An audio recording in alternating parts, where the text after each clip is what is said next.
Oh, what a day! What a lovely day!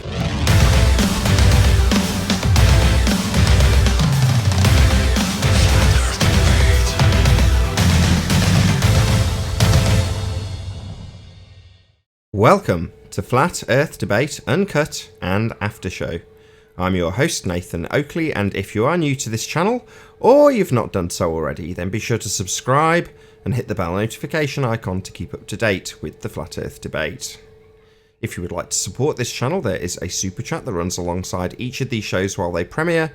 There's also a PayPal, Patreon and crypto link in the info box below the video. If you'd like to join the community debate, then go to nathanoakley.com and check out the Flat Earth Debate forum, which you should definitely all join. Now, I'm currently joined by absolutely nobody, so I'm going to shout out my patrons, and you can actually enjoy the joy of watching people join the hangout. Well, before I say that, I'll just check that there isn't actually anybody in the Discord. Oh, there is quite a few people in Discord. Let's take a few of them off mute before I do anything else, and then hopefully they won't talk over me shouting out the patrons.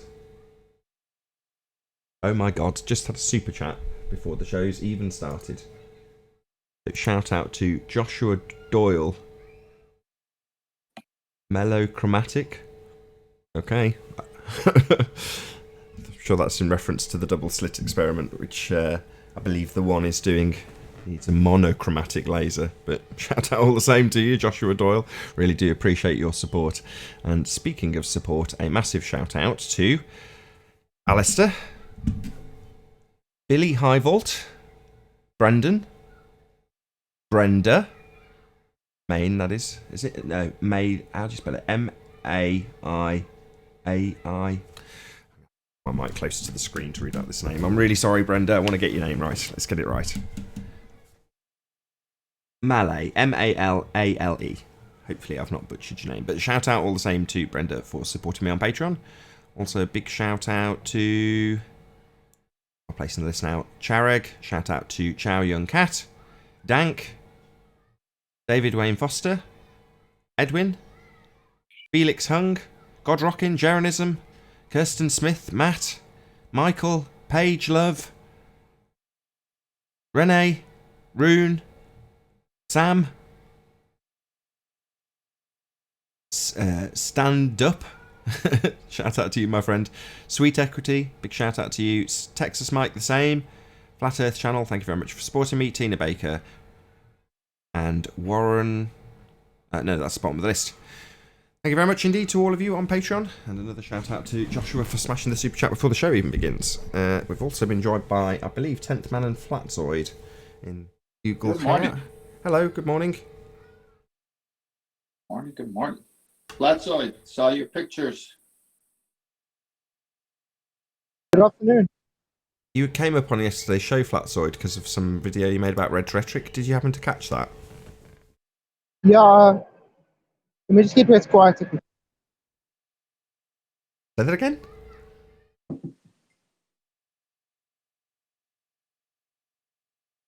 Okie dokie then.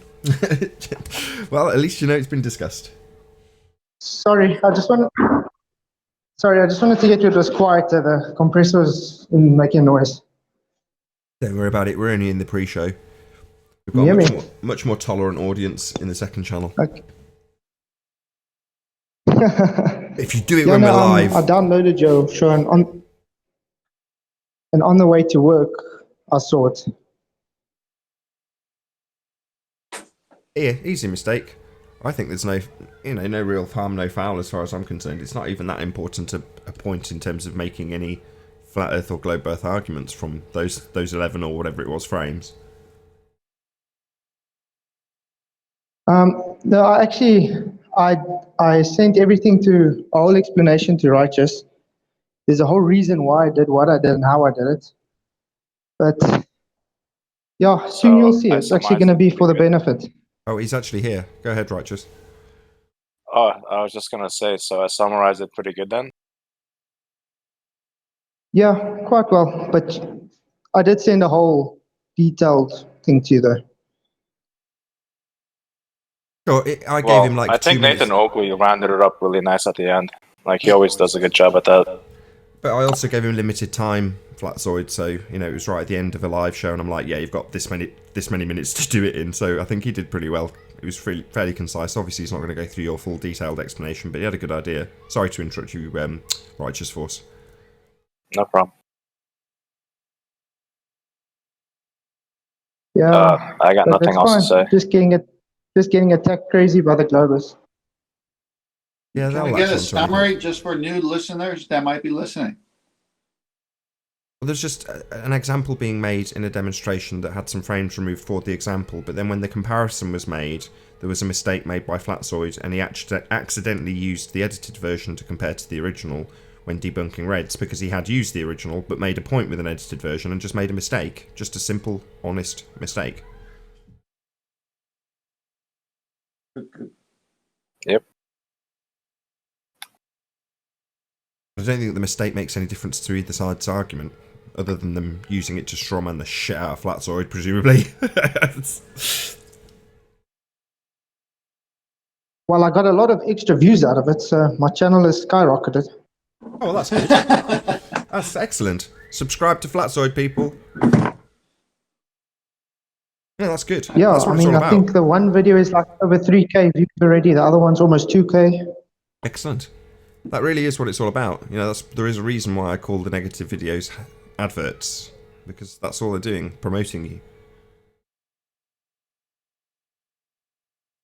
In the long term, Change the actual outcome of the assessment when that Orion capsule was falling and what we saw afterwards. yeah, it doesn't change the outcome or the conclusion. Still flat as a pancake. Yep, for sure. I'm just a bit busy. I'll talk a bit later, okay? But I'll be on. No worries. No problem. Did you see that video that was posted on Master B of the SpaceX blowing up? Nope. There's something funny about it. It's a very short one. That I watched it 3 times, and you know how they have the rockets underneath ready to go, and then they've got some kind of water sprayers to kind of cool down the area. Yep. So anyway, the announcer, I didn't catch it at first. So the announcer saying, okay, oh my gosh, it's blowing up. Oh, they're extinguishing the fire. I'm saying, that quick? So I went back and just, played it slow, and I said, so it was going on. It was that little fire extinguisher that they had unmanned, kind of like a ongoing fire extinguisher.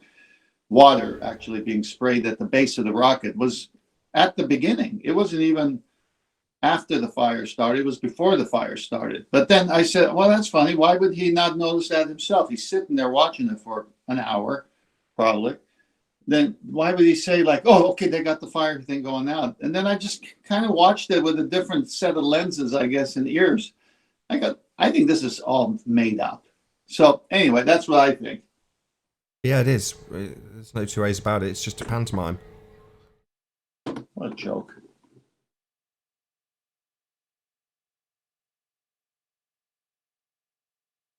So Joshua Doyle, the guy who smashed the super chat before the show even started, said we should discuss Toland's new vid where he can see Colorado from Paso, Texas at 30,000 feet while using an infrared filter. I saw the thumbnail, didn't see the video. Any of you see Jay Toland new video? Not yet. It got brought up, but I haven't seen it yet. Yeah, the Globers will just turn around and say it's another Glober proof. That default position whenever something's clearly showing how flat it is, they just say, yeah, that proves it's a sphere. Yep. It's the curve. The curve causes everything. The curve causes it to look that flat, you know.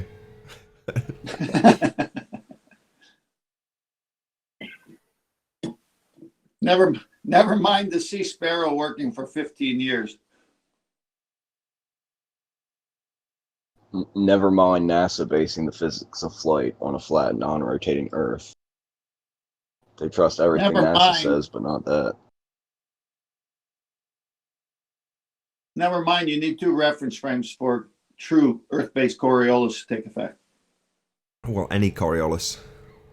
But yeah, for it to apply to Earth, Earth must have 2 reference frames. I'm glad you've said that, 10th Man, because there's a real subtlety to the way you qualify it. Because if you start saying about Coriolis, then you get into an argument about Coriolis.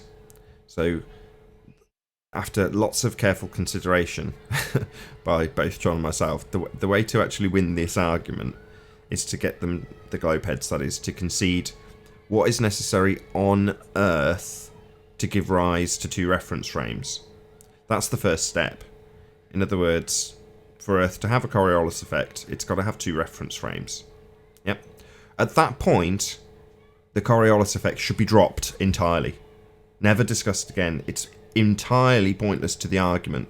The only bit that's really important is the bit that's in reference to us, the Earth bit. Well, the Earth bit is, according to the globe Earth bit, 2 reference frames. That's the rhetoric. But obviously in this arena, we have a position where they won't even concede to their own rhetoric to argue about their rhetoric, which is insane, but that's the situation we're in. So you first have to get them to concede to what is necessary on Earth to have Coriolis. Once that is conceded, and what is needed is 2 reference frames, end of use of Coriolis. You don't need to discuss Coriolis anymore. All that's relevant at that point is you've got 2 reference frames on Earth. And the Charlotte, North Carolina to LA flight would take an hour and a half, and it doesn't. So that's the conclusion. So it's 3 steps. Or I'm sure John had it as 5 in his 5-step globe heart exploding palm technique. Yeah, that was... well, they say the Coriolis effect only applies in a north-south direction. It's regardless, because doesn't make... That's the point, though, isn't it? That's why I say you drop the Coriolis effect, because then if I take up this argument with you, I'm about to argue with you about what is or is not the Coriolis effect.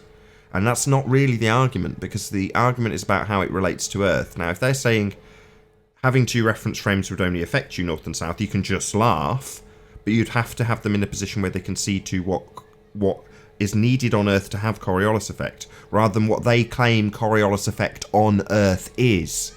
And their claim of what Coriolis effect on Earth is only affecting it when you're travelling north. But that would essentially mean they're saying that you don't have any Coriolis effect when you're travelling west or east, and then as soon as you deviate slightly, the Earth starts to rotate underneath. That's where the ludicrous nature of their position in that regard. But they'll argue about it all day, because it just means that the audience gets a diluted, confusing argument rather than a concise one. And so far, it's only been Rumpus that's afforded us a really concise version of that argument. Now, that's fortunate for me that I've fathomed my way through it with Quantum Eraser to get to the stage where it's like, what are we actually arguing about? Why is it always 10 layers of bullshit when you're arguing Coriolis, which is fairly simplistic? And the reason is because they don't want to concede the actual parts that are needed for Earth to have Coriolis. They want to argue about what Coriolis effect is on Earth, which are very subtly different, but they're very different all the same. So, like I say, I'll just say it once more because this is being recorded. Step 1, get the globe head to concede what is necessary for Earth to have Coriolis effect on a spinning ball Earth, and that would be 2 reference frames. From that point, Coriolis is no longer needed to be argued about, like this chap, I've forgotten who it was that spoke now, but like this chap tried to attempt to do. Describe how Coriolis effect works on Earth, very different. Coriolis effect is set in stone, it is one thing. 2 reference frames what are needed, therefore say again? The Earth spins underneath. Yeah, the Earth spins underneath. Exactly. That's what you're trying to get them to concede to in the first step, because even though that is the rhetoric, the debaters won't concede their own rhetoric. They'll flip between 1 and 2 reference frames. So yeah, get them to concede the Earth spins underneath, or in essence, there is 2 reference frames. From that point, having 2 reference frames cocks up everything to do with what we observe in reality, because we don't have 2 reference frames. That's just what would be required on a spinning ball Earth. So step 1, get them to concede Earth spins underneath / 2 reference frames, however you want to phrase it, and then point out, step 2, that doesn't happen. We don't have 1.5 hour flights with the Earth turning underneath. That's it. You know, it's a fairly simple process, in my humble opinion. It's just cutting through the bullshit that they'll throw at you, like, oh, it only applies on Earth when you travel north. No, that's not Coriolis. If you're in a second reference frame, the Earth spins underneath. But you can get into the argument about how Coriolis works from that point, which you shouldn't be. Well, Well, let's say that the Coriolis only affects north-south direction. But it doesn't. How come you can't? Doesn't. Well, my point is, if you flew from Texas to Seattle, Washington, you'd get there quicker. Maybe, but it's there. I see where you're going in terms of how you play devil's advocate to argue that point and then get around it. But there is no necessity to argue the point about the north-south bit because that's not Coriolis effect. What gives you Coriolis effect is 2 reference frames. Them convoluting and changing what Coriolis effect is on Earth is how they get around the argument. And once they've done that, they can flick between 1 reference frame when needed. Planes. Well, they don't get affected by Coriolis effect. There's only 1 reference frame. No, that's not what gives you Coriolis effect. That's why step 1, make and concede what Earth needs to have Coriolis effect. 2 reference frames, not 1. That's so as soon as you go, well, if Earth has Coriolis, 2 reference frames, the planes are in the 2nd reference frame, the inertial reference frame, and would take an hour and a half. End of argument. So what you're saying, I'd like to summarize and then correct me if I mis-summarize. What they want to do is go to the 1 reference frame because they say the atmosphere is lockstep moving with the Earth west to east when it's convenient for them to do that. Correct. They apply words like solid as Rumpus did. Very convenient for me to laugh at and rip apart and call him a moron for. The atmosphere is a gas. It's not solid, but they need it to be behaving as a solid, attached, velcroed, if you will, to the Earth, travelling with it, to give you 1 reference frame to get around the fact that planes don't have the Earth rotating underneath. So you have Earth spinning with a lockstep atmosphere of gases, which are completely unbonded and free to move in any direction. They're not bonded to the Earth as it spins, but that's their rhetoric to get around the fact they don't have Coriolis effect on Earth, which you'd have if it was a spinning ball Earth.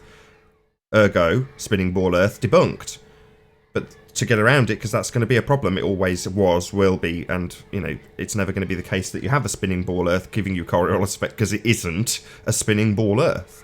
So they've got to argue around it by flicking between the reference frames. And the way they do it is give you a description of what Earth-based Coriolis effect is. And it would make no difference what it's on. Coriolis effect is Coriolis effect. What's needed to have Coriolis effect? 2 reference frames, non-inertial and inertial. Non-inertial spinning reference frame. Inertial, the air. Simple.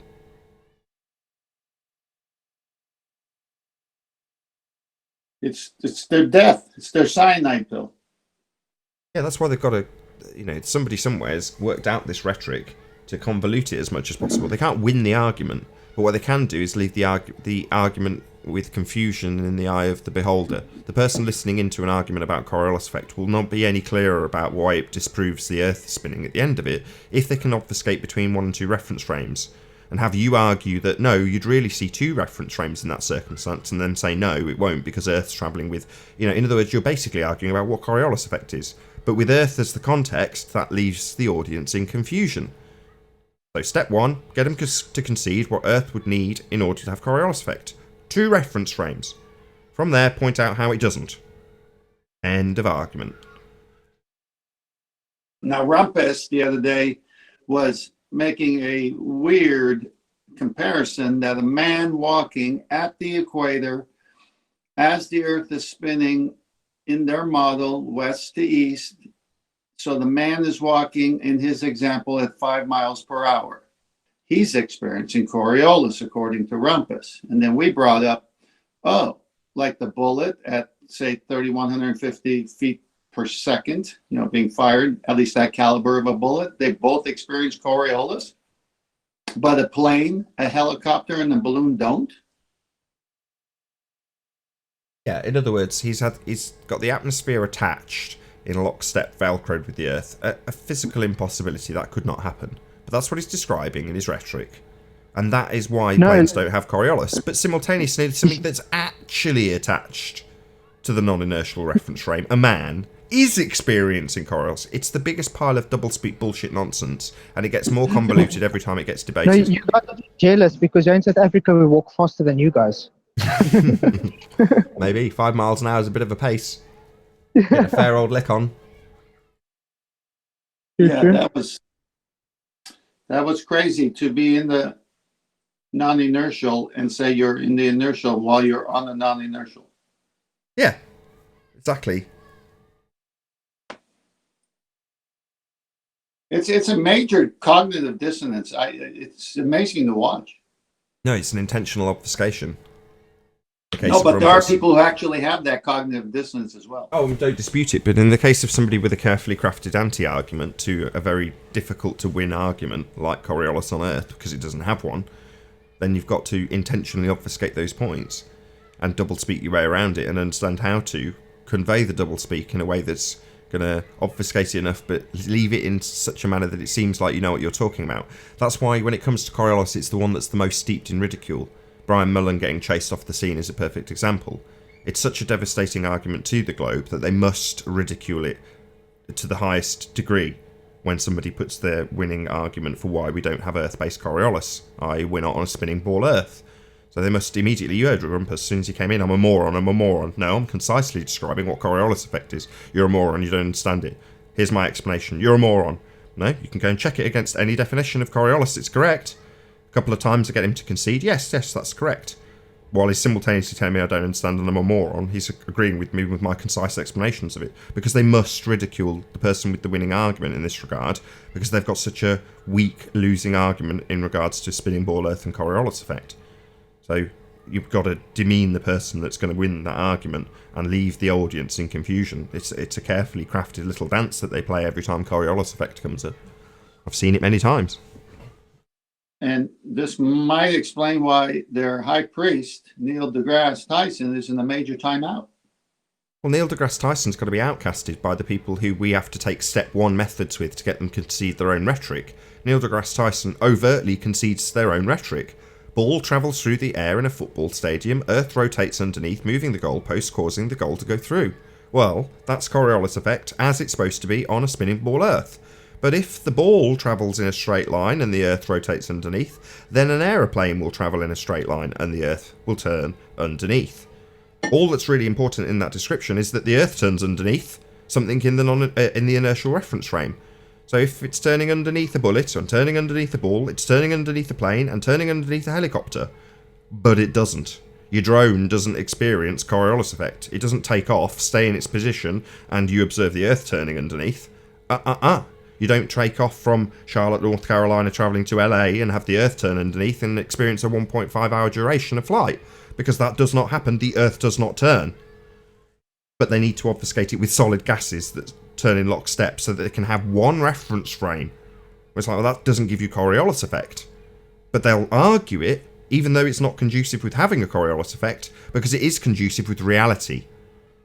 Well, reality as we observe it without a Coriolis effect, but not with a spinning ball Earth and a solid gas, contradiction in terms, attached to that spinning reference. No, that isn't happening. If it did, we wouldn't have multiple directions of surface winds. That would be an impossibility. We do. That's the world we observe. Non-spinning, stationary. Geocentric. Simple. I actually wanted to ask Grumpus, you can do a demonstration that's going to prove it. I'm sure you're giving a complicated explanation for reference frames and how we should demonstrate them, but you broke up. Until he gets back to finish his question, then Nathan, let's take on their other darling, the Foucault pendulum. Well, the Foucault pendulum is reasonably useful for us as a flat earther to employ step one. So, the Foucault pendulum is demonstrating two reference frames. The pendulum swings back and forth, back and forth, back and forth, straight line forward, straight line backwards. Well, why does it knock the dominoes over? Oh, well, that's an apparent deviation. It's not actually swinging to the left to knock over a domino every hour. It's travelling in a straight line, but because the Earth rotates underneath, non-inertial reference frame, you observe an apparent deviation of the Foucault pendulum, which is actually travelling in a straight line back and forward. So it's travelling in a straight line. It's not actually moving to the right to knock over the next domino.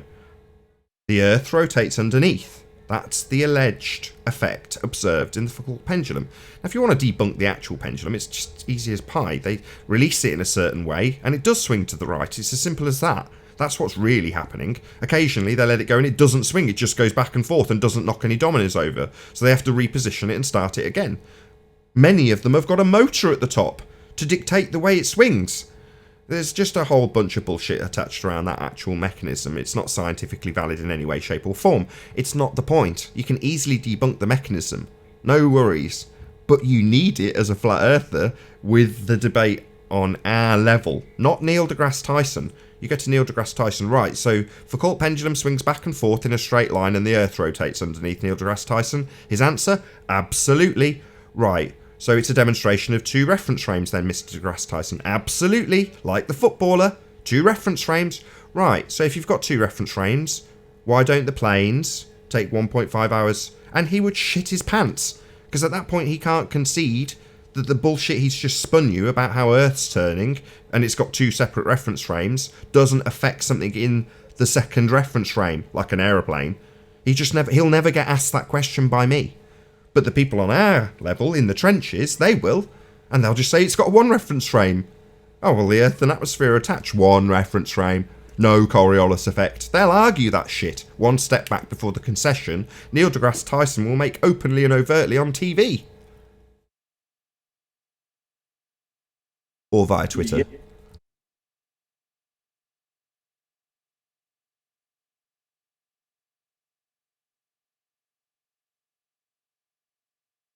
Talk about it all day. It's a great one. It's a great argument. Yeah. They die when they say Earth is attached with an atmosphere and they move as one.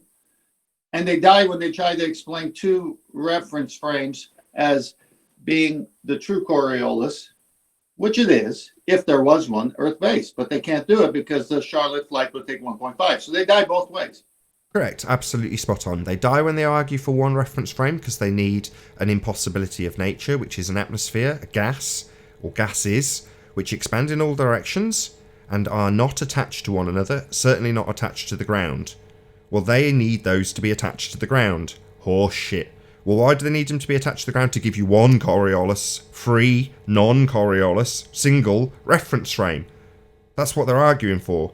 Well, they're arguing with something that's physically impossible to give you non-Coriolis. That's how absurd the doublespeak gets when it comes to arguing Coriolis. They're arguing against there being an effect, one reference frame, Earth and atmosphere attached, physical impossibility. So shagged, screwed, buggered when they come to argue one reference frame, because it doesn't give you Coriolis and it can't possibly be happening on spinning ball Earth. You can't have atmosphere attached. Then they argue for Coriolis. Oh, well, yeah, the Earth does turn underneath the atmosphere. That's the second reference frame. And yeah, your bullet gets fired and they have to account for the fact the Earth will rotate underneath. Why isn't the plane taking 1.5 hours then when it travels through the air with a much, much longer hang time? Oh, right. It just doesn't because it doesn't spin. The spin is one. Then no Coriolis. Back and forth Yes, we'll go. indeed. Even we can do it. They've got two sides of one argument that they can fight, both in the negative, both actually losing positions. Side one of the argument, we don't actually have a Coriolis effect because the Earth is attached to the atmosphere, and therefore you don't observe any Coriolis effect. But we're arguing about the Coriolis effect. Oh yeah, that's Earth-based Coriolis effect. That's argument one. Argument two, we do have a Coriolis effect. You fire a bullet, or you throw a ball, and the Earth turns underneath. Well, why doesn't that affect aeroplanes that are travelling through that atmosphere for a much longer time with the Earth turning underneath? So they're shanked in that regards too. Earth isn't turning underneath aeroplanes, but in reality, Earth isn't turning underneath footballs and giving you an inch of difference, or underneath a bullet travelling at high velocity with a very short hang time. It's just what they lie about, because it's subtly easy to massage in the idea that Earth rotates underneath bullets, and then ignore the fact that planes are unaffected, which is precisely what they'll do. But because they've got two sides to that argument, they can switch between each of them. 1 minute they'll be arguing that the Earth rotates underneath a bullet or a ball. Next minute they'll be arguing that the atmosphere's travelling along, so nothing's going to be travelling underneath because they're travelling as one. And so long as they can be allowed to flick between one and the other, they'll always obfuscate the point enough so that the audience member watching won't understand where the win and where the loss actually is. Just like gravity. Now it's a force, then it isn't. Yeah, Contradiction exactly. all the time. Precisely. Gravity was last month. This month it's Coriolis. Most of these subjects are smeared. Smeared is an understatement. Layered on with a trowel in heliocentric bullshit. Layer upon layer upon layer. As each argument's been addressed and debunked, they layer on another layer of bullshit. Yeah, it's desperation.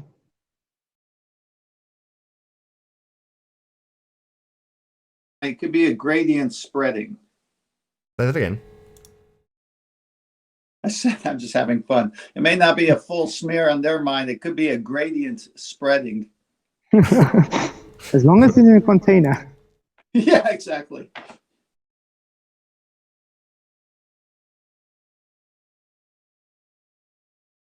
Oh, what a day!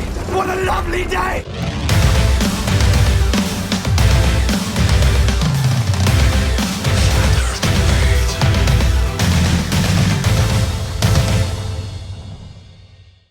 Welcome to Flat Earth Debate Live. I'm your host Nathan Oakley, and if you are new to this channel, or you've not done so already, how dare you, then be sure to subscribe and hit the bell notification icon to keep up to date with the Flat Earth Debate. If you'd like to join the community debate, then go to nathanoakley.com and check out the Flat Earth Debate forum. If you'd like to support the channel, there is a super chat that runs alongside each of these shows while they are live. Massive shout out to Joshua Doyle for hitting this super chat before the show even began. There's also a PayPal, Patreon and crypto link in the info box below the video.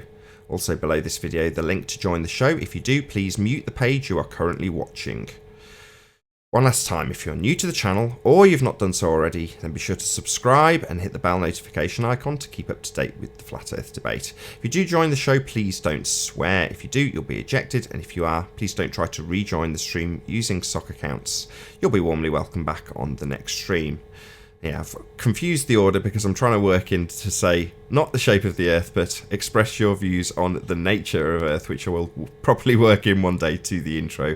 Now, we are joined by both Discord and Google Plus Hangouts on air servers, so I'm going to pass over first of all and say hello to everybody in Google Plus. So, hello, Righteous Force, Paul, Flatzoid, and 10th Man. Hello, Good hello. afternoon. Good morning. How's my mic sounding? Sounding okay? Mic check. Yeah, you're sounding good. Sounding good. We're also joined by Brenda, Dougie, Earth-Shaped Investigator. Let's see, have a look. Force, Melochromatic. I think that might be, maybe that's Joshua. Anyway, and a few others. Red, hello, and XLRB. Very good to have you one and all. Hey. Thank you for having us. It's an absolute pleasure. Any signs of Earth curvature? No, not of the Earth-based type. No. Not here. Any signs of How do you heard? axial Am I coming through? Yes, was that Spurs? I'll just test my mic. Hello. Yeah, am I coming through? We hear you, Spurs. Hi everyone. Excellent demonstrations on Hello, Ranties. Spurs. I don't know if there's a delay. I might join in the main hangout because there's a delay in here, I think. No worries. So many examples of how we have gas pressure in your demonstration, Spurs. It was wonderful. Thank you for that. Well, we can get into that in a minute. I'm going to join the main hangout. Actually, give me a minute. Let me. No worries. Let me share my pain. Any signs of axial rotation of the Earth-based variety? Alas, no. Nothing. Any scientific evidence of gravity? Scientific evidence of what? Shout out to Travis. He made a good video yesterday on an observation that he's made. Check him out. No sign. Plain truth.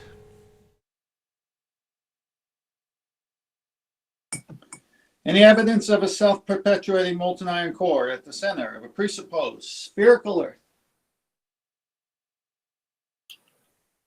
Nope, and nope. Come on, Discord. Molten iron core. You've got to have something for us. Might be Chuck. Any evidence of the distance to the sun? No, can't measure it. 9. Right, Spurs. Any evidence that you can have gas pressure without a container? Well, this is what I'd like to discuss. We have to kind of define gases and things like that. So, I mean, are there any gases that cannot be liquefied? So, if first of all, this is what we need to find out. If there is, if all gases can be liquefied, well, then yes, because you can freeze liquids, and therefore they can be contained without a container. Sorry, the question is gas. Not. Yes, this is gas. These liquids are gas. Stop, Spurs.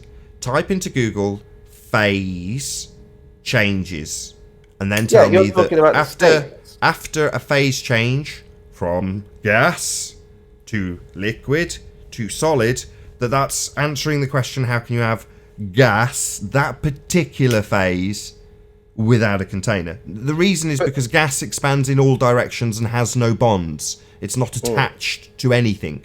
Well, that changes upon the phase change, and therefore the question becomes redundant. Yeah, but again, these are just the labels of what we call them, so we can easily describe the state that the said chemical is in. Now, obviously, the chemical, the gas can be, you can make it into a solid, you can make the gas into a gassy state, and you can make it into a liquid. But the state, it hasn't changed what it is. It's just changed its state. It has. It's fundamentally changed from having no bonds to having bonds. Yeah, it has changed. What are you bloody on about? Because you can still change it. What is a gas, Spurkismo? What is a gas? Well, this is what we're just talking about now, right? So it's broken down. What is it? What is a gas? What is it? Well, this is what we're trying to find out right now. So the gases. We know what it is. No, I've got to side with Brenda. No, I'm not going to let you get away with it. Brenda's asking you what a gas is. You've got Google. Well, no, this is what we're trying to find out. We're trying to find out if we know, or if we can define what actually gas is at a molecular level. What are the particles? And if they were to rejoin again, they would form a liquid. And if they were to freeze, they become a solid. So all it is changing state. Hold on. Is a solid a gas? Go on, Brenda. Is a solid a gas? Is a solid a gas, Spurs? It's in a different state. That's a no. Well, it is. It is. It's just like you described it. This gassy state is now a solid, or this gassy state is now a fluid, or this fluid is now in a gassy state, or it's now in a solid. It's the same thing, and you're describing it, the state that it's in. So it's like if I make the letter, whatever. Don't tell her what she's doing. Don't tell her what she's doing. Just let her respond. Yeah. Well, it doesn't change what it's made out of. If it's oxygen, right? Exactly. It doesn't change what it's made of. It just changed its state. Precisely, Brenda. That's my point. So if that's true, then just because you call a solid, because you want to choose to call it not a gas, because it doesn't look like that, you see it as a solid, doesn't mean it doesn't change what it is. Like Brenda just said, it's still the same composition of what it was, and now we have gas pressure, an ice cube without a container. This is just total bollocks. A complete equivocation between fluids and liquids. Just because some people describe gases and fluids as the same doesn't mean they are. They are fundamentally different. They have no bonds, totally different to liquids, and it entirely undoes the necessary to have the question, why do we have gas pressure without a container, if you're talking about bloody solids. Yeah, this is what we're saying at the molecular level. Water. You're talking about the surface level, what you see. So you haven't observed exactly. So if you were to observe an ice cube at a molecular level, you would see gases, or you would see liquids. You wouldn't see a solid. So it's changing constantly. Yeah, that's right. No. Water is always water, whether it's an ice cube, a liquid water, or a gas. That gas is just the state that the water is in. Rumpusing the hell out of her. Go ahead, Brenda. Water is just a state that the water is in, whether it's a liquid, gas, or solid.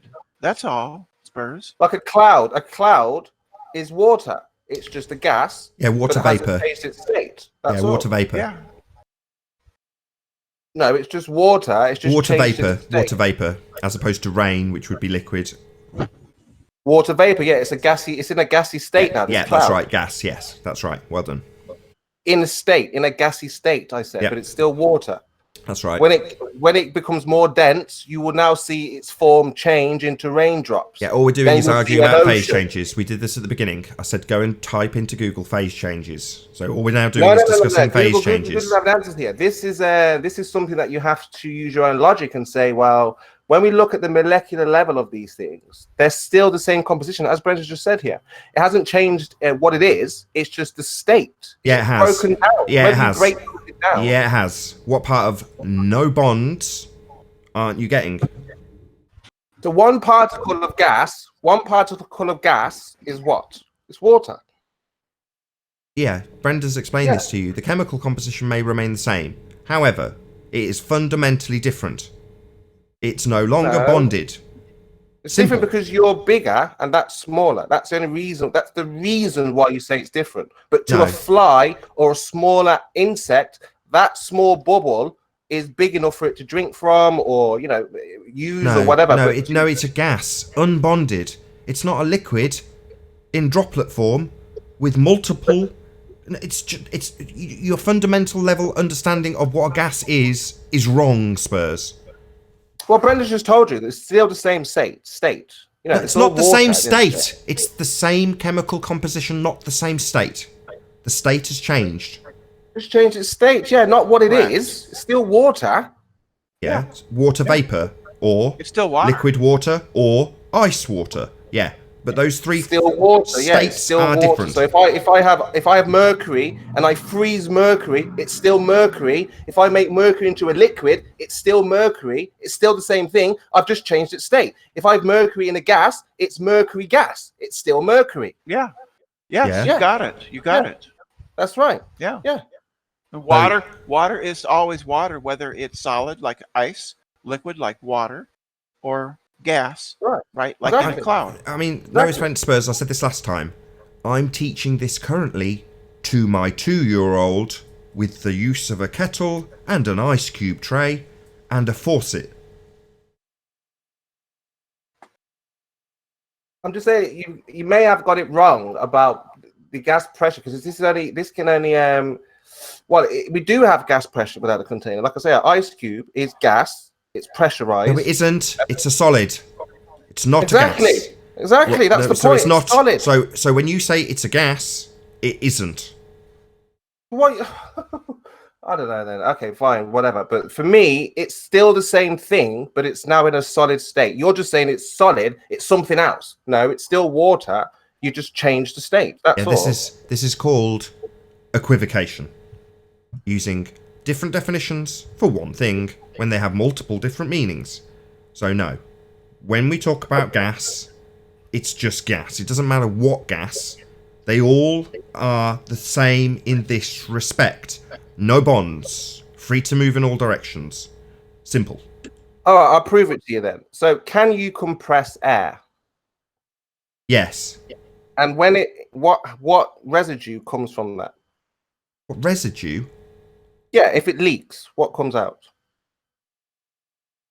Well, if you've got compressed air and it leaks air.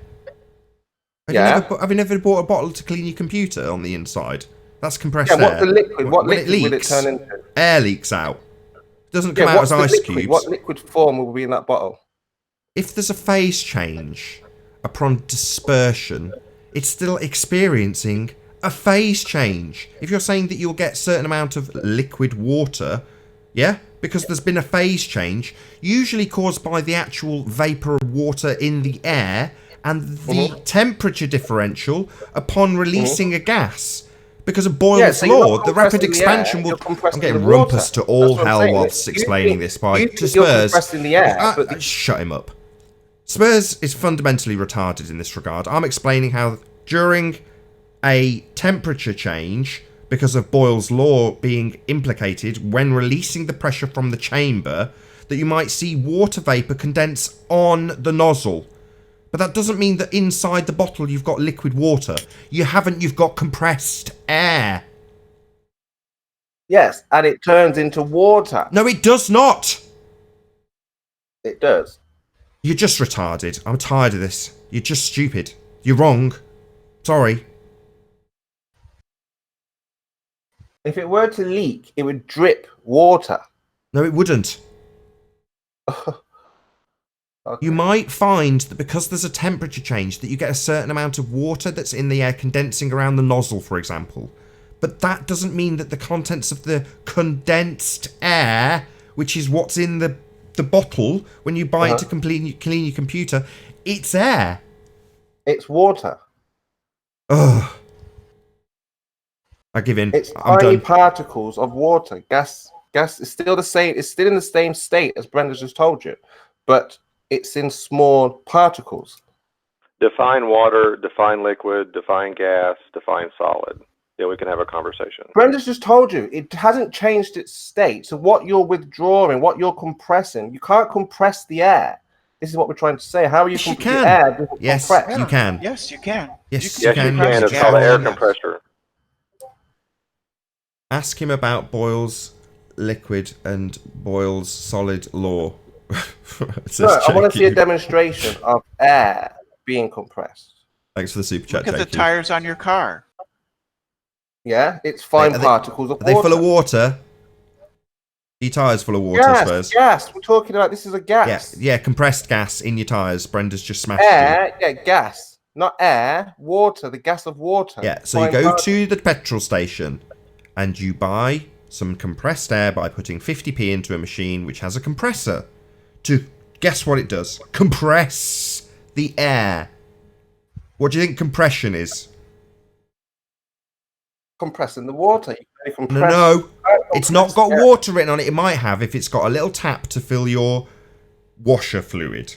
But that's not what the compressor's compressing, I assure you. It's compressing, making smaller, pushing closer together, air. How? How is it doing that? How does a compressor work? I'm not having this how is conversation it compressing with you. the air particles? Well, how is it doing it? It's compressing the water particles.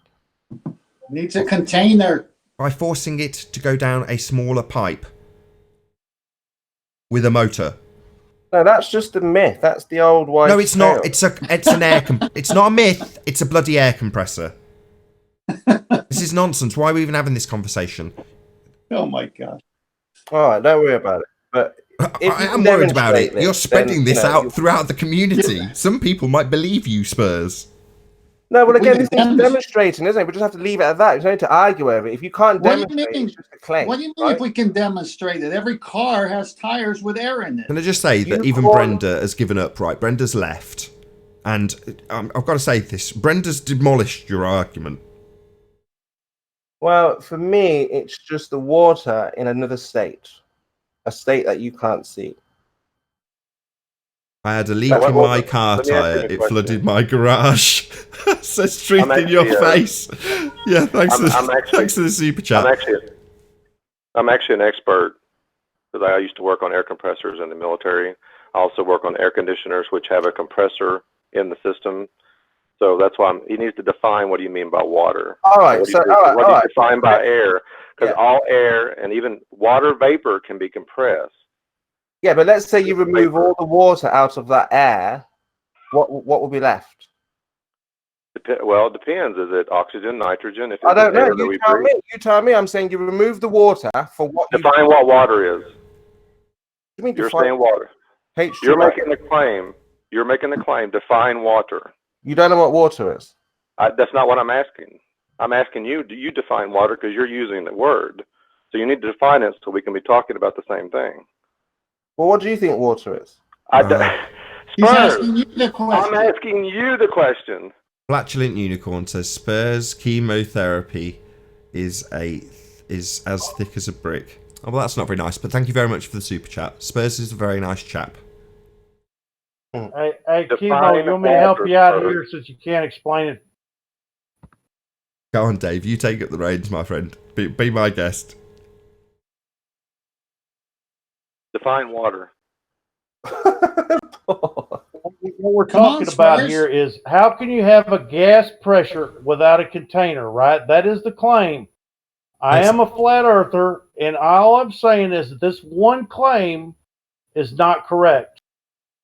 Excuse me. Okay. Excuse me. Can you wait until Paul is finished getting definitions from Spurs, and then you can come in with that argument afterwards, please? I'm interested to see how Spurs defines. Well, these first of all, define what you mean when you say "what is." What does that mean? Why don't I just define? Oh my You just goodness. said the word "what is." Define what is. What does that mean?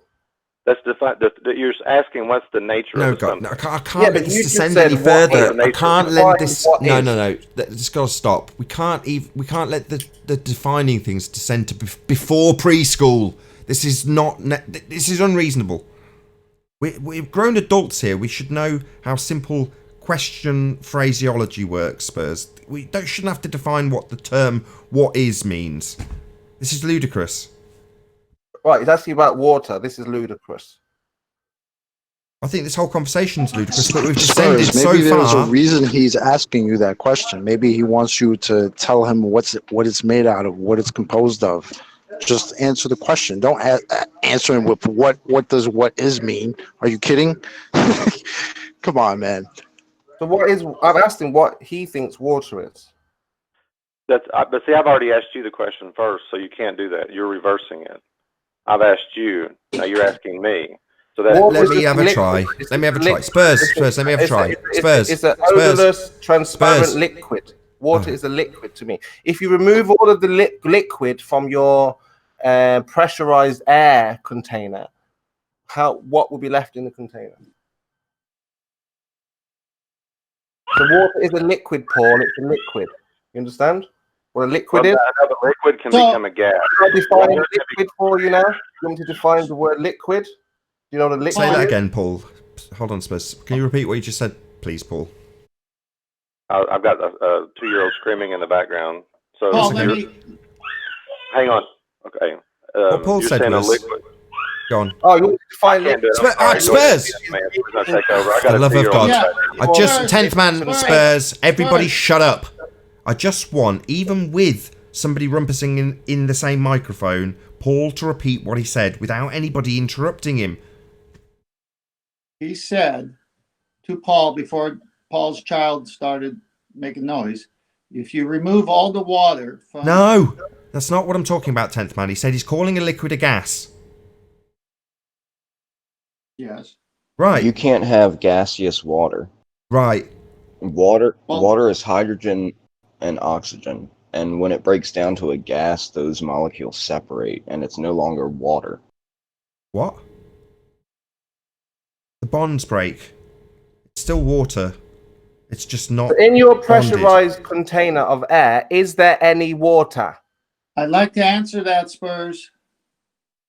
Well, answer it. Somebody answer it. Is there any water in your pressurized It's a container? different... It's a different state. It doesn't matter. It might have some liquid water literally suspended in the gas. Yeah, you have that measured too. Humidity. But that's not what we're talking about. We're not talking about the suspension levels of liquid water. We're talking about gas. Regardless of what gas. Not just bloody steam.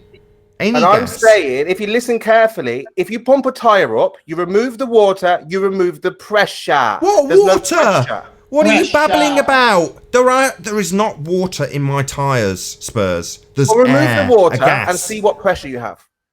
It's just talking nonsense. I don't have water in my tyres. I've got air at pressure. Liquid water that you said was in that container, there was liquid water. Remove that liquid water, that pressure, and see if the tyre still stays up. Hey, let me jump back in. I've got a moment. Hang on. I got a moment. Let me jump back in. Okay. In an air conditioner and also in air compressors, they have water vapor remover that remove the water. There's a lot of systems out there that remove the water, so you can have truly just compressed air. Well, let's see. Have a pumped up tire, remove the water, and let's see how much pressure is in the tire. Spurs, when you buy a Spurs, yeah. Give me the rhetoric now, the preaching. No, all he said was now Spurs. Shout out to Charlie Jones for the super chat. An empty container, Spurs. Remove the water. Yeah, but you've just said there's water in your atmosphere, in your pressurized atmosphere, in your container. There's water in. Yeah, remove that water. Spurs, let somebody reply. I'd like to define water. Water is two hydrogen molecules and 1 oxygen molecule. And water is denser than air. Water is denser than air. Even a water vapor is denser than the air around it. What is air? Define air. What's air? Oh my gosh. Spurs, I could take you down with a No, I really want Paul to define air. What is air, Paul? Hang on, I'll pull it up. I'll define it with what we'll get on the same page. Well, that's funny, Spurs. He asked you the same question. You avoided it for 20 I minutes. know, you did. Define water, and I defined water for him. No, you didn't define it. I said it was a liquid.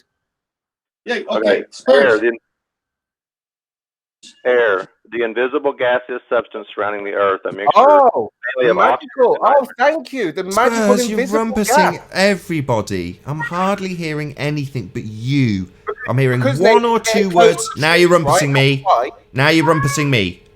I'm hearing 1 or 2 words in reply to what you say or respond to, then you interrupting after 1 or 2 words every single time. Shout out to Flatulent Unicorn.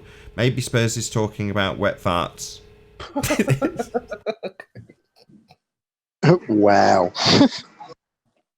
But we're getting to the nuts and bolts now. This is an invisible magical force, just like gravity. Just what we can't measure, we can't test, we can't demonstrate. So demonstrate this invisible force for me, guys. Let's see this. Yeah, sorry, Spurs. Cloud. Is that invisible?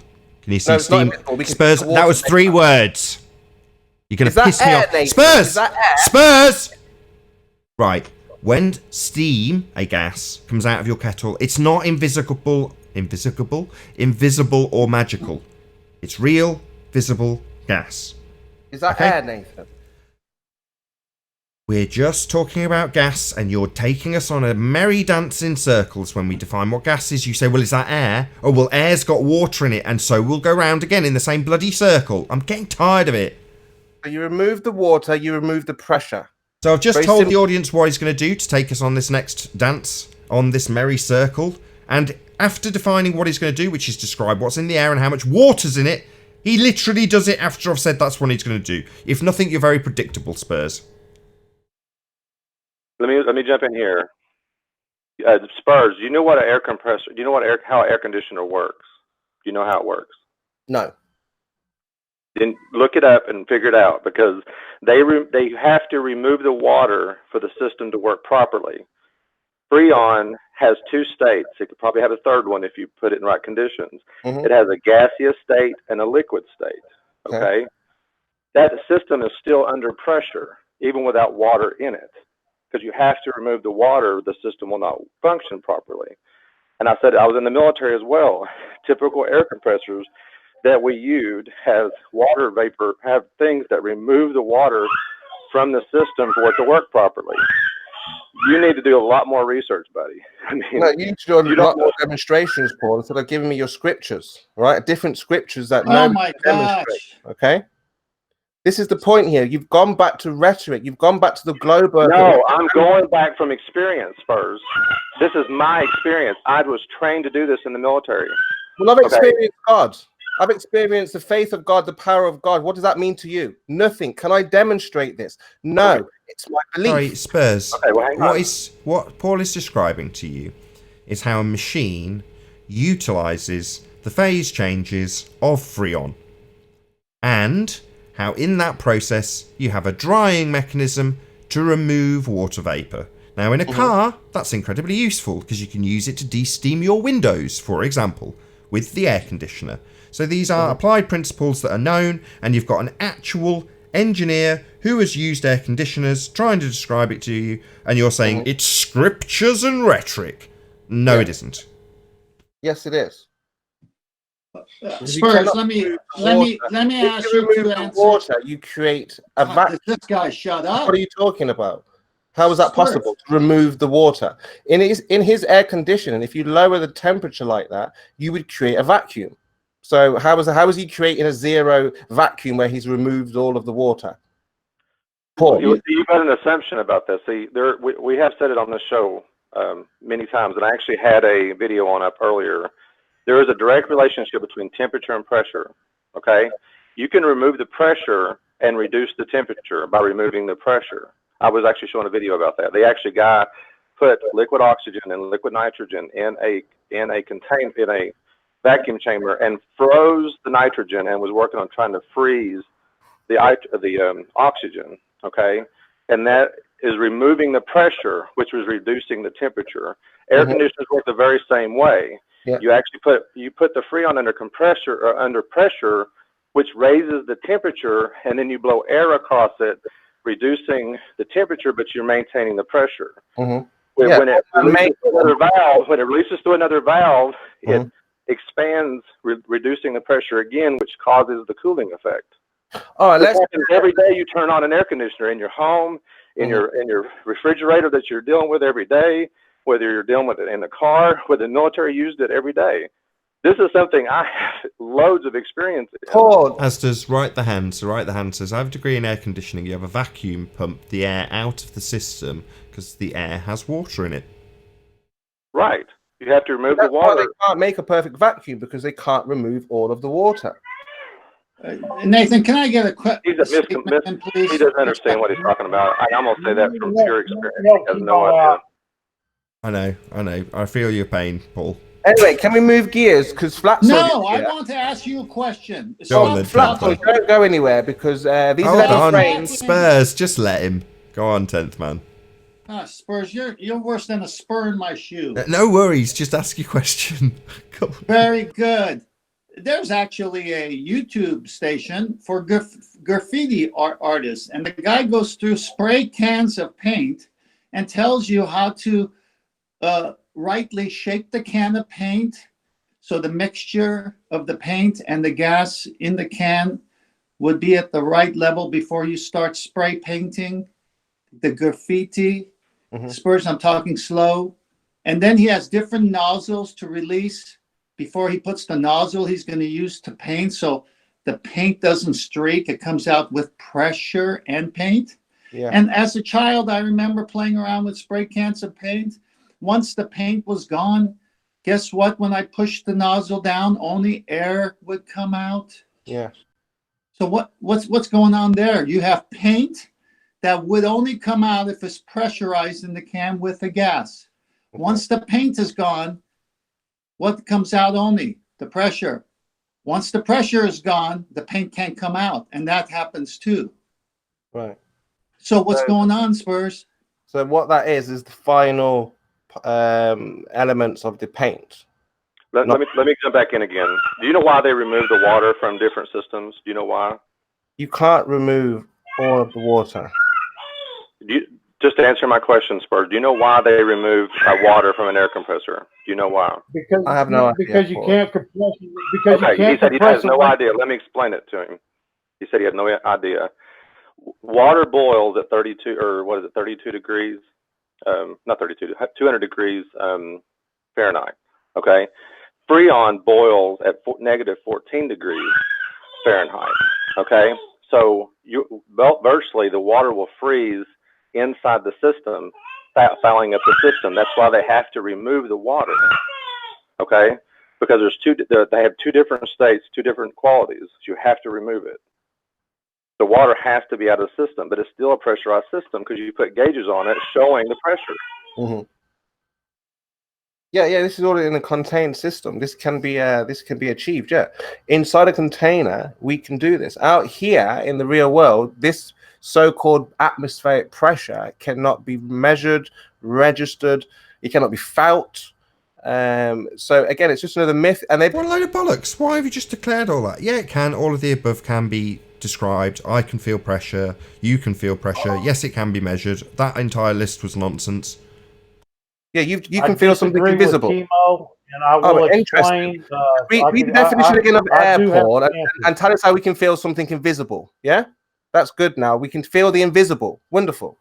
That's all we need to know. That we can start feeling the invisible, magical things in this world. We can feel water. When it rains, you feel the pressure of the water. If it's fine, well, you're not really going to feel that. But obviously, if you had an instrument that could feel the water pressure, then sure. But this magical, invisible pressure, we can all of a sudden feel that. Do you know how you can tell? Hang on. Let me jump in here. Hang on. I can tell you right off. You know how you can tell that when there's a pressure? Two things. You can either increase the pressure or remove the pressure. Like there's a guy on YouTube that puts his arm in a vacuum chamber, pumps out all the air, and he can very readily see that there's a lack of pressure on his arm. Yeah. So what's happening here? Adam actually came on here and talked about it. We are designed to live in a certain equilibrium. We're designed to live in a certain state. It's like asking a fish to describe water. It's the same kind of thing. But you take that fish out of water, and it's going to die. Same thing here. If you increase the pressure too much, we are going to die. If you remove all the pressure, you're going to die. We live in the reason you don't feel it is because this is the state we're supposed to live in. No, that's wrong, Paul, because a fish, I tell you what, well, let me respond. A fish can survive at 33 feet, okay? Then the pressure outside of the water is still 14.7 PSI. So there's no problem. It should be able to survive. Okay, then the next time you could go buy a goldfish and show us that. Exactly. That's not real. That's not reality, is it? It's not really 14.7 at sea level. Otherwise, fish. What keeps the fish alive? Is it the pressure or is it the ingredients in the water? You said pressure. You mentioned pressure, and I was just correcting you that at 33 feet, it's 14 points. Real world pressure. A real world measurement of real world pressure is 33 feet under water. So if you have a device, it will read from zero down. That's what I said. When you go to sea level, Paul, it goes back to zero. Now, where's this 14.7 PSI in the real world? Did you miss what I said? You completely misunderstood what I said. The reason you don't feel the pressure, and I use the fish as an example, okay? The reason you don't feel the pressure is because at this state is where we're designed to live. It's comfortable. We don't feel it. If we noticed it all the time, we couldn't function. If every time the pressure changed and we noticed it, we would be focusing more on that. So we live in this state of an equilibrium. We've talked about equilibrium all the time on this show. We live at the state where we can function. You reduce the pressure. Again, another misconception. I don't know where you get these misconceptions from. Right. Will die. So you're saying that you'd be used to carrying, suitcases around, putting them down, and then because you've carried suitcases before, you're used to carrying these suitcases. Now, if you were to carry suitcases all the time, you would get stronger, so you would acclimatize in strength. Now, you're saying that as you go up and down the mountain or up and down in elevation, you become stronger and weaker, stronger and weaker. That doesn't make any sense. Yes, it does actually, because it's called athletes. They go to high altitude training. How do butterflies survive then? Butterflies giving you an answer, and you're moving. Hold on, Spurs. So he's addressing your point directly, and you've immediately gone, what about butterflies, when he got 4 words out about athletes training at high altitudes? Hold on 1 second, Paul. Truth in your face. Spurs, blow on your hand. Can you feel something invisible? Pressure, yeah, I can feel. I'm the force. I know where the force came from. That's me. And I can measure that pressure, actually, how hard I'm blowing out, right? How hard it's hitting against my hand. That's real world pressure. Now, put your hand out in the real world. The only thing you'll feel is the wind. That's it. And the heat from the sun. Paul was in the middle of making a point. All I'm saying is if you put yourself in different positions, your body will adapt. And then I'm sorry, this is what I'm dealing with. Sorry, every time I get down here. It's all right, Paul. Yeah, the body does adapt. That's right. You're trying to acclimatize. Your internal body temperature is acclimatizing to the external temperature. What if there's no temperature change? Sorry? What if there's no temperature change? You go somewhere that's at a significantly higher altitude, it just happens to be at the same temperature because it's in a different geographical... I hadn't finished. Can you let people... This conversation's being horrible because of you, mostly, Spurs. You're talking over everybody when they get 2 words out. I've said it 5 times now. And then you keep doing it to me. So if it happened to be exactly the same temperature in a different geographical location where it was warmer at higher altitude, you'd still have to acclimatise to that. Nothing to do with temperature. You could have 2 different positions that are different temperatures, that are the same temperatures and different pressures. That's easily doable. Not possible, Nathan. What do you mean not possible? There are different geographical locations at different altitudes that happen to be different temperatures all year round. Not possible. Oh, God. You're just a denier of everything at this point, then. You're denying everything. Can I interrupt? You can't have low pressure, Nathan, and high temperature. Yes, you can. Kimo, why yes, you can. Want me to talk, Kimo? Yes, you Kimo, can. Why are you acting so dumb about this? How does load that of work? nonsense. Of course you can. What? How does that work? My oven is capable of doing that. Chemo, can I talk now? Because you can't get one conversation right. Go ahead, David. Go on. I'm going to mute for a bit anyway. Go ahead. Oh, thank God. All I'm saying, Nathan, is the claim that how can you have gas pressure without a container? That is on the housekeeping. All I'm saying is you can have gas pressure without a container. Okay, show me.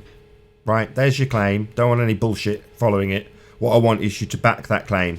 So David in Discord says you can have gas pressure without a container without asserting any fundamentalist religious beliefs about what the sky is.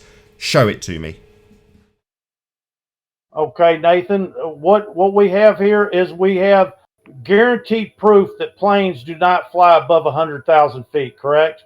No, they do fly above 100,000 feet. You're just wrong on that score. Not whatever very well it is, researched. Still in the middle of my answer and getting talked over. Clearly need to use the mute button. So yes, they do. You're wrong. You're incorrect. You haven't researched how high planes can fly. Yes, sir, I have. And 121,500, I believe, is the highest ever. It was a MiG.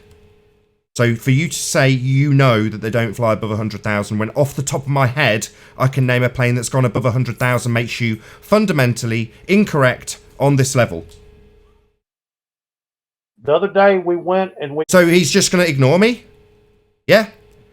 I want the next words out of your mouth to be, yes, Nathan, that's right. I hadn't got the vaguest idea about how high planes fly, but I'm going to start my premise and my example with a demonstration that's fundamentally incorrect. Start with that. Okay, well, I was using a round number there. I don't give a shit. You were wrong. Yeah? So you're starting your example about how my world works with a vague notion of how high planes fly. Wow, this is going to be a great start, isn't it? Yes, it is. It's going to be... No, it's not. It's going to be an awful start where I smash your first assertion that has now been disclaimed as a vague idea about what you're talking about. If the premise you're basing your claim on is a vague idea, yeah, it's going to be a crap claim. I know that because I've debunked it before you've even made the claim. The premise your claim's based on is wrong. Okay, sir. What we need to do is decide what is the average. We know that the world record for a helium balloon is 178,000 feet, done by the Japanese in just 2017. The highest balloon, and it was only a foot in diameter. Correct? So I'll start with my original question. Without any fundamentalist beliefs about what the sky is, give me a demonstration of gas pressure without a container. Now we're talking about what balloons do in the sky. I assume we're going to move on to a fundamentalist sky belief assertion after this. Why will no man-made machine or any gas fly above 178,000 feet? Why? I'll answer you. I couldn't give two shits. I don't care.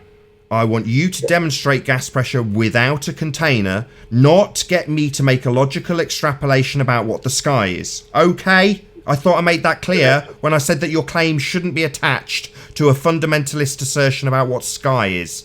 Okay? Well, a fundamentalist... Also, he made a claim he needs to address that I want to bring up. Hang on. You said there's no gas pressure up there, or no gases up there. Prove that. It's a dome. Just rumpusing now. Now he's been thoroughly smashed. He won't listen to a word you're saying, Paul. He's just going to rumpus the Discord server indefinitely until there's enough silence for him to make his baseless assertions a few more times. So, are you going to listen to what Paul's asking you? Are you going to do a Spurs? Am I muted? Don't ask me how I produce my show. Answer me whether or not you're going to rumpus the living shit out of Paul or actually listen to his question and then answer it.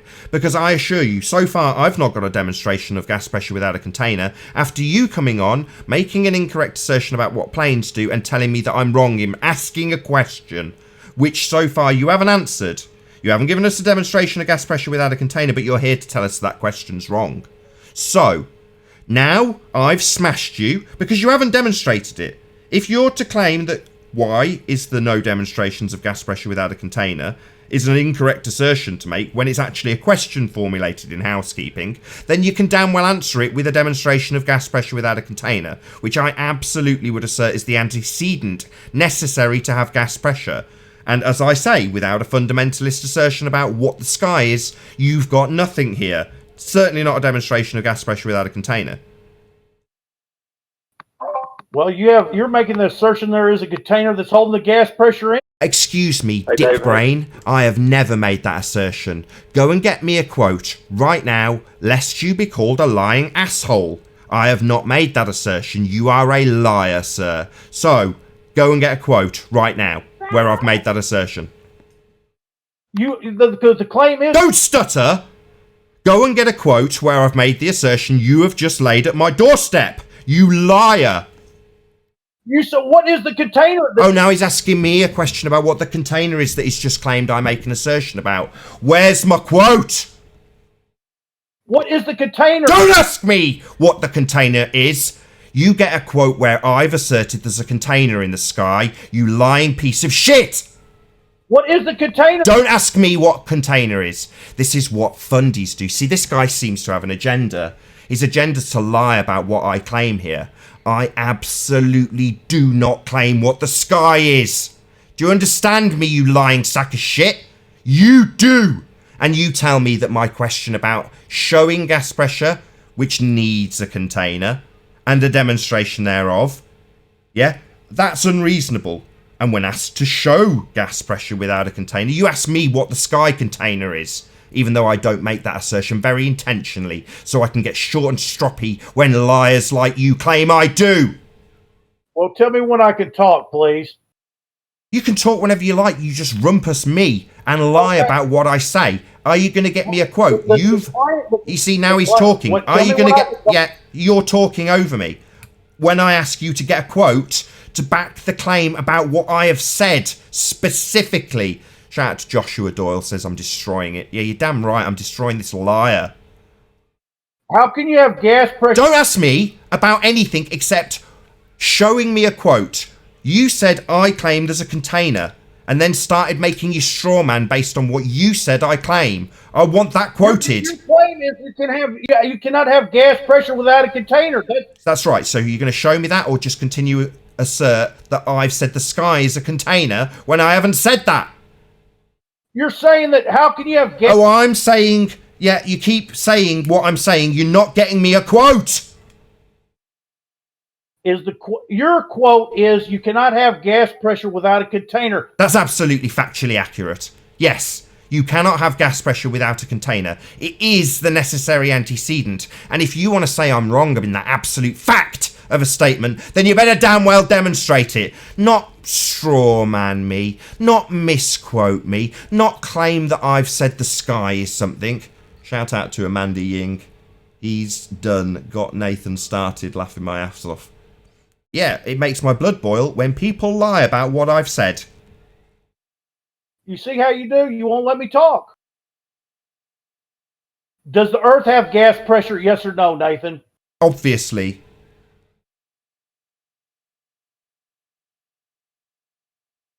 Obviously. Does the Earth have gas pressure, yes? Obviously! Answer the question, yes or no. Is he deaf?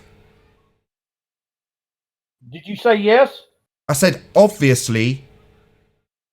So then obviously they would have a container then, right? Oh, you've made an assertion that the sky is a container. Have you, David? That doesn't sound like a quote of me saying that, which you've just said. It seems that you're putting words in my mouth and claiming they're a quote. That's not what I've asked for, you lying scumbag. Does the Earth have gas pressure? Yes. Oh, what you're doing is taking me through the logical steps I take my opponents through to make me make that conclusion and declaration which you're making. No, I don't do that, David. I'm smarter than you. And when people claim that I have made that assertion, which I absolutely don't make, I point that out and call them a liar, which is what I'm doing to you. I haven't said those words, David. You're just a liar. You're a liar. Why do you I haven't make the claimed claim? that. You've claimed it now, haven't you? What you've done is made the logical deduction that I lead people to make. But I deliberately and intentionally don't make any claims about what the sky is, because I'm not a retarded buffoon like you, who likes to make claims about the sky. I don't know what the sky is, but you want to think you do, don't you, bonehead? while misrepresenting me, making up shit that I haven't said, and debunking claims I haven't made. Well, the claim is you can't have gas pressure without a container. Yeah, absolutely, factually, unequivocally true. And you will never, ever, ever demonstrate gas pressure without a container, as I have asked you to do. What is holding the gas pressure Earth on the Earth? I don't know. Do we have a container on the Earth? I don't yes know. No? I don't know. Do you know? Okay, so why do you make the claim that you can't have gas pressure without a container then? Because you can't. What do you Did mean? You hear me? So the Earth has a container. It's a damn law. It's a damn law. Yeah, you can't have gas pressure without a container. That's a fact. Do I know what the sky is? No. Do I need to know and make a claim about it? No. But I can make people like you who are dumb and are triggered and want to talk over every single conclusion I make that logical conclusion. Now, the fact that you've made that logical conclusion and you are now bracing against it because fundamentally you don't know what the sky is your problem. Don't put that shit on me, David. Hey, Dallas. David definitely needs to take his hat off and cool down a bit. Well, David is correct. David is correct. Can you give an example of gas pressure without a container? Yes, I can. That's my question. What is it? The Earth. Oh, right. So because he didn't put the disclaimer about having a fundamentalist belief in what the sky is, yeah? Because he didn't put that disclaimer in, you just go straight to your fundamentalist belief about what the sky is, right, David? What a fundy. You know better than the Globers. How can you have gas pressure without a container is your claim. It's not mine. Yeah, my claim is you can't have gas pressure without a container. That's correct. Pressure is the amount the gas presses. So yeah, that's a perfectly reasonable claim to make. It's absolutely true. Do I know what the sky is? Do I need to make the logical steps to make the assertion about what the sky is? No. But fundies like you who want to make sky assertions and conclusions and declarations about what the sky is, you'll make them all day long and claim I've made them. The container is the cold temperature. That is the container. Oh, right. That sounds like a fundamentalist assertion about what the sky is right there. What the fuck? How have you validated that load of old shite? Just going to declare it because of your fundy belief in what the sky is? Oh, right. Well, that's the problem we have now, David. Fundies making declarations about what they don't know about. And then they take it one step further and make all sorts of other nonsense claims and stories about space and second law of thermodynamics violations and things that can't possibly exist based on their original assertions. So I'm not going to do that. I'm not stupid enough to claim and make up what the sky is. It's just a logical conclusion of statements you've made. Did he say that cold temperature is the container? Is that what he said? Did I hear that right? Yes. Yeah, he did, yeah. Just made it up. Is the container. Just making it up. That's correct.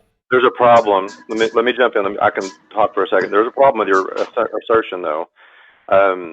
Is the sun hot or cold? The sun will produce heat when it hits water or a solid object. So you're saying what? So you're saying light, the heat will only warm water or solid. It will not warm any gas. Is that what you're saying? A gas will turn into a liquid. Every gas on Earth will turn into a liquid. Okay, now you're sidetracking my question. Yeah. You're saying that every gas has a weight. Any kind of gas other than water or a solid. Is that what you're saying? You could take any of the noble gases or any solid substance on this Earth, and it have a temperature if you add sunlight to it. Yes. Have a temperature what? Increase or decrease? Yes. Good question. It will increase. Increase.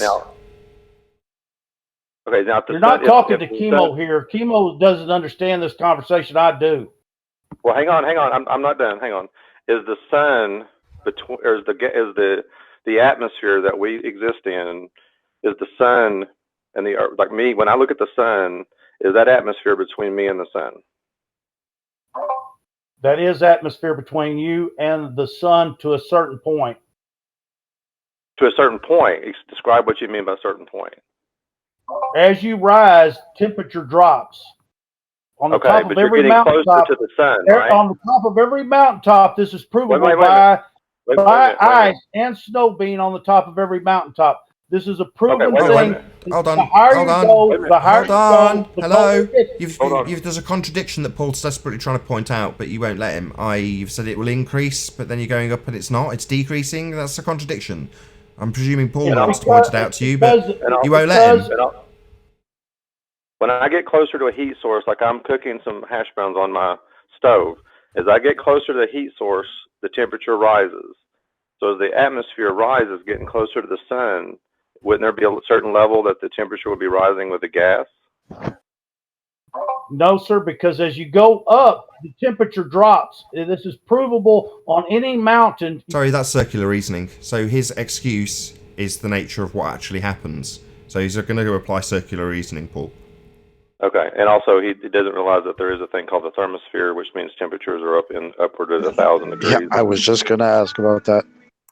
Hold on. No, because Paul, Unproven. the sun heats the ground and the water How can you particles. have heat? Not, You can't not have the heat. The atmosphere, sun not this produces invisible the air sun. that you're thinking is. So heat. you're saying the sun does not heat the gas, was what you're saying, Spurs. It's Yeah, only the heat. water. I'm just saying the water. Yeah, the water, the gas, the gassy state of these thin particles and the ground. This is the only thing that. But this in between this layer that you're describing, this invisible ether that you're describing does not heat up. No. What ether? Okay. Who said ether? Well, we can call it any name. It's magical. It's invisible. We don't know gas. what it is. No, we call it gas. No, that's water.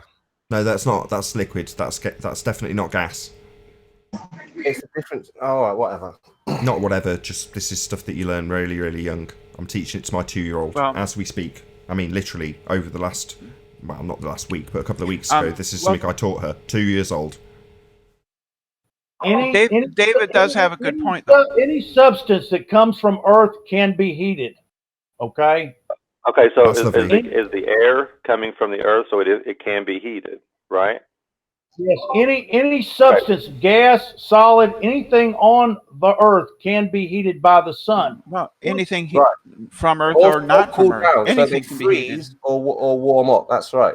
So they, the particles are absorbing whatever they touch. They don't reflect or bounce off. So when the heat doesn't bounce back off the ground, does it? It just absorbs. Define heat. Define heat. Well, define heat. That's the temperature. That describes the temperature, right? Okay, I'm going to define heat for you. Well, what is temperature? What is temperature, inside the particles? Okay, that is heat.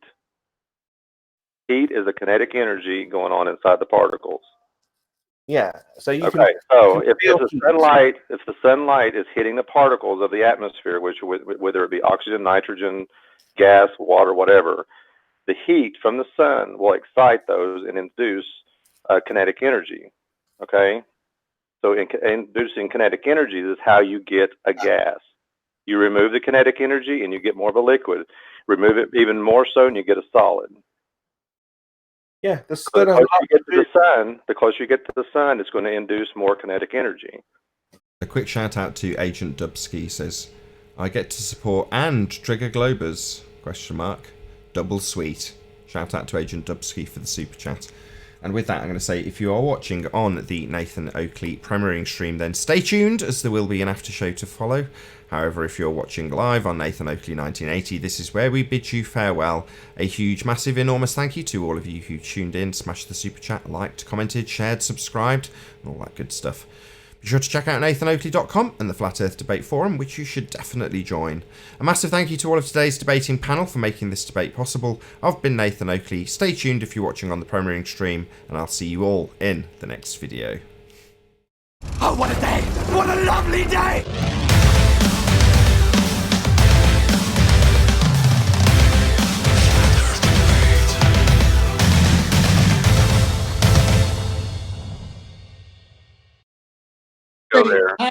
Wait a minute, Spurs, how quickly you change the subject when it's convenient for you? Because it's dominating. I don't want to dominate again. Dominating? You overtalk everybody. This would have been really good if you know how to be quiet after you talk. Yeah, I've been listening and waiting until you finish, and but it's no, still... you don't wait until someone finishes. Just go re-listen to the show again. Okay. Yeah, you rumpused everybody. Why would Nathan say to you, you're rumpusing? What does rumpusing mean to you on the Nathan Oakley show? What does that refer to? Look, we're having a healthy duel. Look, we've opened a discussion, a Pandora's box. I could be wrong. Nathan could be wrong. This is all we're trying to find out who is right. And we're well, then why don't you consider being quiet when someone is trying to find out this question of yours? So just overtalk me. So this is what happens here. You're telling me I overtalk, and you're doing that to me. So it's not a competition here. We're just trying to find out. You deny the very thing I accuse you of. So I interrupt because you're in the fallacy. But you can still wait till I'm finished and then correct. That's what I'm saying to you. I asked you what rumpusing meant. Look, either way, like I said, whether I'm right or wrong, we've opened up a discussion here. You know, people are very interested. They're starting to think about this now. They're like, well, is there pressure? Yes, there is. Is there pressure? Well, maybe there's not. So nobody thinks that. Is that what rumpusing is? Nobody thinks that. Well, they do actually. There are a lot of you do. Now that it's been now the seed's been planted, people are considering it. Absolutely. What pressure? You'd have forced for pressure. Ooh, is that what rumpusing is? Hey, Chemo, you need to let me speak about this because I know the conversation. You know I do. Hey, David. Yeah, Dave, you need to explain how a cold temperature can be container for gas pressure. That's what you need to explain. Well, there's a new feature. There's a new feature. And also you need... Oh, sorry. That's okay. Also, he needs to explain. He said there's no gas at the high level. He's going to have to approve that. He's not proving that. He's asserting it, but not proving it. Knowledge, that's wrong. There is knowledge that 25 miles up. Still up there. It's just that. It's given knowledge that 25 miles up. It's windless and weatherless and 50 below zero all over the world. No, it doesn't matter what temperature it is on the ground. At 100,000 feet, it's 50 below zero, windless and weatherless. The wind doesn't blow. You could take a fan. Airplanes don't work. Balloons don't float. The only thing that could go above this area are rockets. You understand that? Okay, hang on a second. I can address this. Just because those things, maybe the air, it's less air or less particles of air, that doesn't mean there is no air. Because you can actually take a vacuum chamber, which a human can make a vacuum chamber. It's not a perfect vacuum, but show that things cannot. Sir, I understand that you may be a disinfo agent. That does not mean that there's not particles up there. There's not gas up there. That just means it's so reduced. I can explain this. Okay? You're not dealing with a rookie here. You're not dealing with Chemo. Well, give me a break. We had the same argument last week. Air is a descriptive word. We had the same argument last week. You, Mr. Mount Everest, no clouds above Mount Everest. You've done the same thing. You just came back and repeated the same nonsense again. That's all you've done. Given knowledge is that above 100,000 feet, it is windless and weatherless. I'm about had it. Dave, let me ask you a question. You keep saying that Spurs is wrong, right? How is your argument different from Spurs? What are you guys saying differently? Because Spurs says there is no pressure. There is pressure on Earth because there are elements in the air as water molecules in different gases. Gases weigh. Gases have different weights. Okay, there are different weight. Everything on Earth has a gravitational weight. You understand that? Gravitational weight. And with that, I'm going to say a huge, massive, enormous thank you to all of you who tuned in on the Nathan Oakley premiering stream, for hopefully smashing the super chat, liking, commenting, sharing, subscribing, and all that good stuff. Be sure to check out nathanoakley.com and the Flat Earth Debate Forum to keep up to date with the community debate. I've been Nathan Oakley, and I'll see you all in the next video. Oh, what a day! What a lovely day!